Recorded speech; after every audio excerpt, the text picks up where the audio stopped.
आपने जो किया है उससे देश के माता पिता शर्मसार होंगे, देश की बहन बेटियां शर्मसार होंगी, खुद आपके मां बाप भाई बहन शर्मसार होंगे। आपकी भाषा घटिया है, आपका दिमाग गंदा है और इस शो के जरिए आपके दिमाग की गंदगी बाहर आ गई है। आप अश्लीलता के चरम पर हैं और ऐसे में आप बताएं कि कोर्ट आपको राहत क्यों दे। इंडियाज गॉट लैटिन से जो विवाद शुरू हुआ था, वॉच योर पेरेंट्स हैव कभी देखी है, उस पर अब सुप्रीम शट अप आया है। हां जी, क्योंकि जो सख्त टिप्पणियां इस बार देश की सुप्रीम अदालत ने रणवीर इलाहाबादिया पर की है, उससे एक बात तो साफ है कि देश की जनता की तरह देश के सर्वोच्च अदालत को भी यह अश्लीलता बर्दाश्त नहीं है। सुप्रीम कोर्ट की नाराजगी का अंदाजा आप इस बात से लगा सकते हैं कि रणवीर इलाहाबादिया के वकील की तरफ से जब धमकियों का जिक्र हुआ कि धमकियां मिल रही हैं, तो सुप्रीम कोर्ट की तरफ से टिप्पणी आती है कि उनके यानी धमकी देने वालों के द्वारा इस्तेमाल की गई भाषा जो है वो आपकी भाषा से बेहतर है। कम से कम कोई उसे पढ़कर शर्मिंदा महसूस नहीं करेगा। देश की सर्वोच्च अदालत रणवीर इलाहाबादिया से कहती है कि ठीक है, अभी आपकी गिरफ्तारी नहीं होगी, लेकिन आपको अपना पासपोर्ट जमा कराना पड़ेगा। आप पुलिस को बगैर बताए कहीं जा नहीं सकते। जब तक आपका यह मामला चल रहा है तब तक आप किसी भी तरह का कंटेंट अपलोड नहीं करेंगे। आप कोई ऐसा काम नहीं करेंगे जो सभ्यता के खिलाफ हो। इसके साथ ही समय रैना और अपूर्वा मखीजा को भी कहा गया है कि आप लोग भी किसी तरह का कंटेंट अपलोड नहीं करेंगे और अब हर हाल में कायदे में रहना होगा। यानी आसान शब्दों में कहें तो लैटेंट वालों को सुप्रीम शट अप। समझ के रखिए कि सुप्रीम कोर्ट ने उधेड़ कर रख दिया है, क्लियर संदेश दिया है कि भाई साहब, आपकी बदतमीजी बेलगाम थी, इसे कंट्रोल करना जरूरी था। सुप्रीम कोर्ट की टिप्पणी से जो बात साफ है वो ये कि जिस तरह से सभ्य समाज के हर शख्स को समय रैना के वीडियो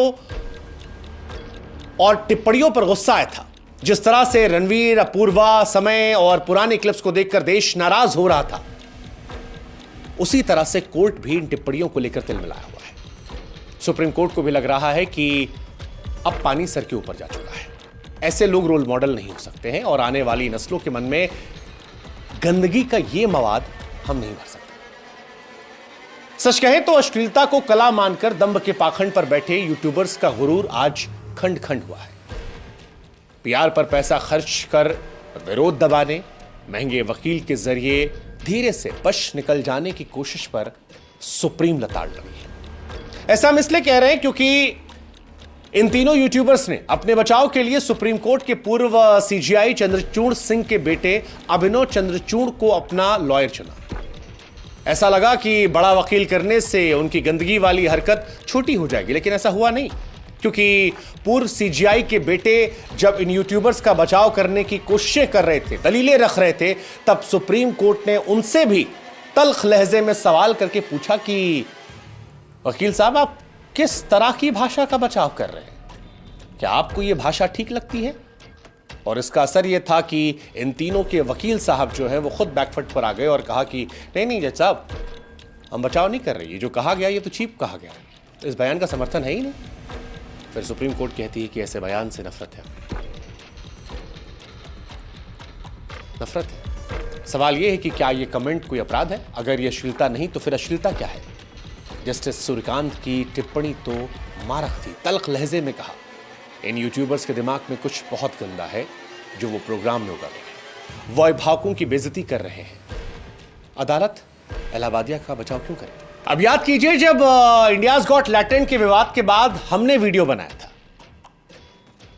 तब कई लोगों ने यह कहा कि यह मुद्दा इतना बड़ा नहीं है कि इस पर ध्यान दिया जाए। इस देश में बहुत सारे मुद्दे हैं, लेकिन एक बहुत बड़ा वर्ग देश का ऐसा था जो यह मान रहा था कि यह शो एक ऐसा नासूर है जो आगे आने वाले वक्त में अगली पीढ़ी में गंदगी को बढ़ावा देगा, जिसकी वजह से देश के मां बाप शर्मसार होंगे, जिसकी वजह से मां बाप को सेक्स करते देखने की इच्छा का जन्म होगा, जो मर्यादा की सारी परतों को ढक देगा, सभ्यता की खाल को उतार कर फेंक देगा, जो आने वाले नस्लों को बर्बाद कर रख देगा। लेकिन अभी भी कई लोग ऐसे हैं जो समय और बाकी लोगों को कलाकार की भूमिका में देखते हैं, समर्थन करते हैं। ऐसे लोगों से आज हम संवाद करेंगे। हाल फिलहाल में कई वीडियो आए हैं, कईयों ने हमसे भी कहा था कि आपने भी तो समर्थन किया था। समय रैना और उनकी गैंग कई लोगों के लिए कलाकार है। कई लोग अभी भी ऐसे हैं जो ये कह रहे हैं कि कला की आजादी मिलनी चाहिए, लेकिन आज उनसे हमारा सवाल है। सवाल यह है कि क्या ह्यूमर के नाम पर मां की योनि और पिता के सेक्स करने की बात करना कला है? क्या 2 साल के मासूम बच्चे की गंभीर बीमारी पर 16 करोड़ का जोक बनाना और उस पर ही करना कला है? क्या ट्रेन के नीचे अगर कोई बच्चा कट कर मर जाए तो इसकी कल्पना करके उसे एंजॉय करना कला है? क्या सार्वजनिक तौर पर किसी से 2 करोड़ का ऑफर करके कुछ करवाने की इच्छा का जन्म होना और उस पर इतराना यह कला है? क्या मां बहन से लेकर संसार में जितनी गाली है उसको एक साथ धारा प्रवाह दे देना कला है? क्या हर बात पर अंग विशेष का जिक्र करके कहना फट गई कला है? अगर यह कला है तो वैसे कलाकारों की फौज तैयार करके जरा सोचिएगा कि हम कैसा समाज बनाना चाहते हैं। और यही वो एहसास था जहां से हमने विरोध शुरू किया था। वो जो सोशल मीडिया पर पीआर वाले करवा रहे हैं ना कि आपने एक जमाने में समर्थन किया था, इन्हीं सवालों के एहसास ने हमसे ये सवाल पूछवाए थे जो आज आप नहीं समझ रहे हैं। ये नॉर्मल नहीं है, क्योंकि अगर ये कलाकार हैं तो ऐसा समाज बनेगा जहां नग्नता का विस्तार होगा। ऐसा समाज बनेगा जहां बाप बेटे एक ही बिस्तर पर सेक्स करते हुए एक दूसरे को दिखेंगे, जहां बच्चों के मन में अश्लीलता का नया जहर भर जाएगा। क्या उस समाज का हिस्सा आप होना चाहेंगे? जो होना चाहेंगे उन्हें मुबारक, हम तो नहीं चाहेंगे साहब। हमने पहले भी अपने वीडियो में सवाल उठाए थे और जो सवाल हमने उठाए थे कमोबेश वही बात आज सुप्रीम कोर्ट की टिप्पणियों में है। हाँ, हमारे सवाल के बाद और हमारे जैसे कई और के सवाल के बाद इन यूट्यूबर्स ने बहुत सारा पैसा खर्चा किया था, पीआर गैंग को एक्टिव किया था, सोशल मीडिया पर उनके जरिए अपनी इमेज को बचाने या बच निकलने की कोशिश की थी।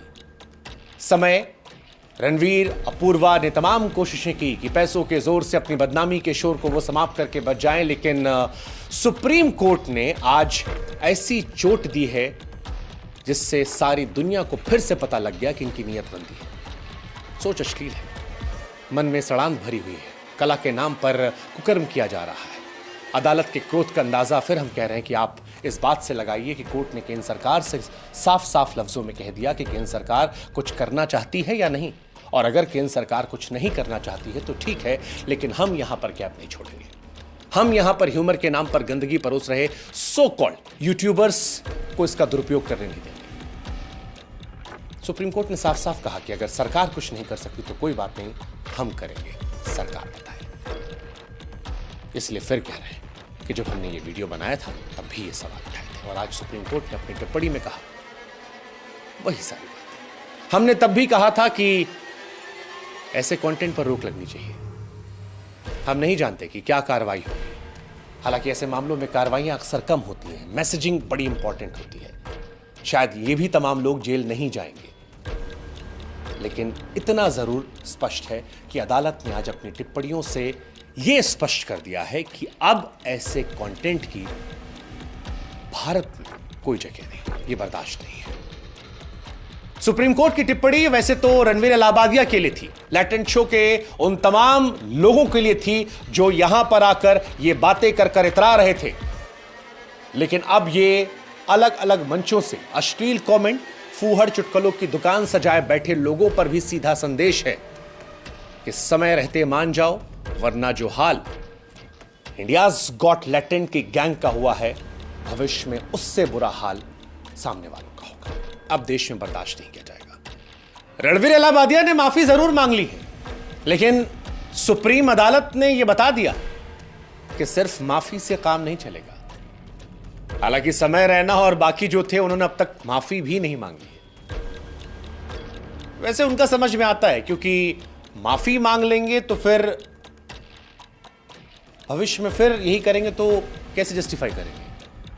और इसके अलावा टैलेंट बिना गाली के कॉमेडी मेहनत वाला काम है, शॉर्टकट थोड़ी ना है। लेकिन हमारा यह मानना है कि समय रैना माफी मांगे या नहीं मांगे, इस बार देश की सुप्रीम अदालत ने एक लकीर जरूर खींच दी है, जिसे जब भी कोई पार करेगा तो उसके जहन में यह डर होगा कि कानून का कोड़ा आपकी पीठ छीन देगा। जो नहीं समझे हैं वो समय रहते समझ जाएं, वरना सुप्रीम लताड़ के लिए वो भी तैयार हो जाए। जय हिंद, जय भारत, नमस्कार।